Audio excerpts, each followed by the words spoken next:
નમસ્કાર, જય શ્રી કૃષ્ણ. સ્વાગત છે તમારું ડીબી હેલ્થ હબમાં. આજે આપણે જોઈ રહ્યા છીએ કે આપણને નાસ્તા સાથે બ્રેડ ખાવાનું ખૂબ જ ગમતું હોય છે અને બ્રાઉન બ્રેડનો ક્રેઝ દિવસે ને દિવસે વધતો જાય છે. બધા જ લોકોને એવું છે કે બ્રાઉન બ્રેડ ખરેખર આપણા માટે બહુ જ હેલ્ધી છે, એટલે મોટા ભાગના લોકો બ્રાઉન બ્રેડ ખાવાનું પસંદ કરતા હોય છે. પણ શું તમને ખબર છે કે ખરેખર બ્રાઉન બ્રેડ આપણા માટે હેલ્ધી છે કે અનહેલ્ધી? શું બ્રાઉન બ્રેડ આપણને નુકસાન પહોંચાડે છે?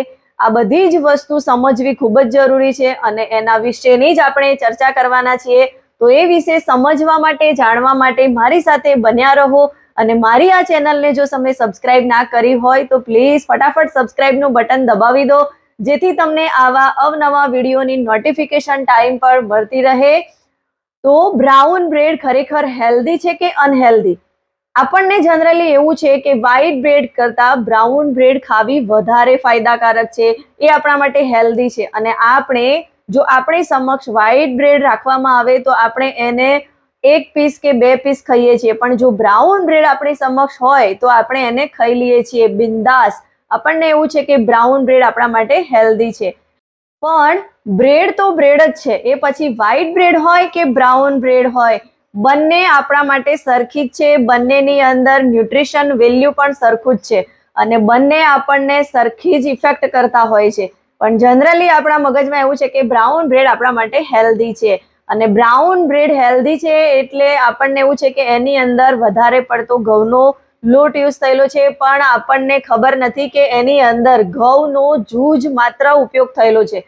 એમાં વધારે પડતા ઘઉંનો લોટ યુઝ કરવામાં જ નથી આવતો. પણ આપણે એવું માની લઈએ છીએ કે બ્રાઉન બ્રેડ આપણા માટે હેલ્ધી છે. અને જો આપણે સતત બ્રેડનો યુઝ કરતા હોઈએ, બ્રેડ ખાવાનો આપણને શોખ હોય, રોજ સવારે નાસ્તામાં આપણે બ્રેડ લેતા હોઈએ, તો ખરેખર આપણે ચેતી જવાની જરૂર છે.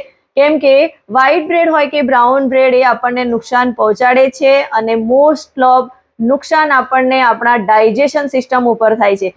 કેમ કે બ્રેડ ખાઈએ છીએ તો આપણને ડાયજેશન રિલેટેડ ઇસ્યુ જેમ કે ગેસ, એસિડિટી, બ્લોટિંગ, આ બધા જ પ્રશ્નો થતા હોય છે.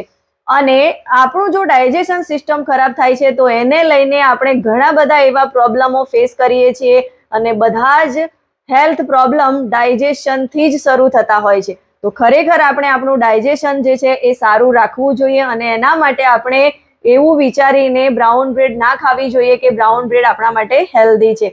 અને જો આપણે બ્રાઉન બ્રેડ ખાવી જ હોય તો આપણે જ્યારે પણ બ્રાઉન બ્રેડનો યુઝ કરીએ છીએ તો એનો જૂજ માત્ર જ યુઝ કરવો જોઈએ, અથવા તો એને લિમિટેડ માત્રામાં આપણે લઈશું તો આપણને નુકસાન નહીં પહોંચે. પણ જો આપણે રોજ એનો યુઝ કરતા હોઈએ તો ખરેખર એ આપણા માટે ખૂબ જ નુકસાનદાયક છે.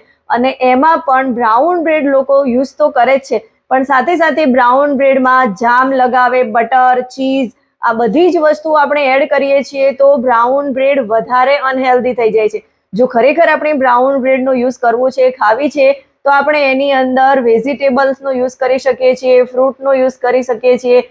અલગ અલગ રીતે આપણે હેલ્ધી રીતે બ્રેડ બનાવીને પણ ખાઈ શકીએ છીએ. અને લિમિટેડ માત્રામાં આપણે બ્રેડનો યુઝ કરીશું તો આપણને કોઈ નુકસાન થવાતું નથી, પણ જો આપણે વધારે એનો યુઝ કરીશું તો ઓબ્વિયસલી આપણને નુકસાન થવાનું જ છે.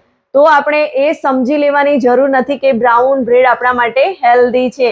એટલું જ કે બ્રેડ એ બ્રેડ છે, પછી એ વ્હાઈટ બ્રેડ હોય કે બ્રાઉન બ્રેડ હોય. અને જો તમને આ માહિતી ગમી હોય તો એને વધારેમાં વધારે લોકો સુધી શેર કરો અને મારી આ ચેનલને સબસ્ક્રાઇબ કરો. Thank you. મળીશું ફરીથી.